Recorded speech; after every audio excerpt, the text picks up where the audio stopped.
हाज़रीन ऐं नाज़रीन drama serial दुलाब जी नई अपडेट तव्हां सां शेयर कंदा हलूं।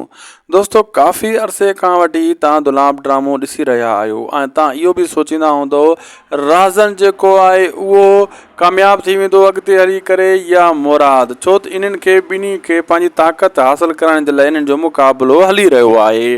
अहिड़े हिसाब सां शानवाज़ ख़ान हिकिड़े खे केरणु चाहे थो, ख़ासि करे हू त मुराद खे। ऐं रहज़न वारनि खे इहा ख़बर बि आहे त असां इन खे मारींदासीं, पोइ असांजो इन ॻोठ में नालो थींदो, इन्हनि मां कहिड़ो अॻिते हली कामयाबु थींदो। अॼु आहे इहा अपडेट ऐं मुख़्तलिफ़ अपडेट्स आहे, बक़ाया अपडेट त मां तव्हांखे ॾेई चुको आहियां।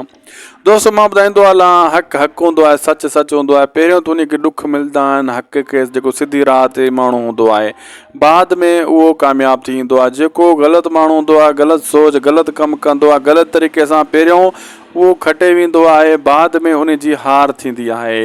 यकीनन जेका मुराद वारा आहिनि, आख़िर में तव्हां ॾिसो इन जा इहे खटे वेंदा आहिनि, साफ़ ते इहे हूंदा जेका रस्ते खां भटकियल आहिनि, जीअं शानवाज़ ख़ान, रहज़न ककर वारा, इन्हनि जो अंत इन ड्रामे दुलाब में ख़राबु थींदो।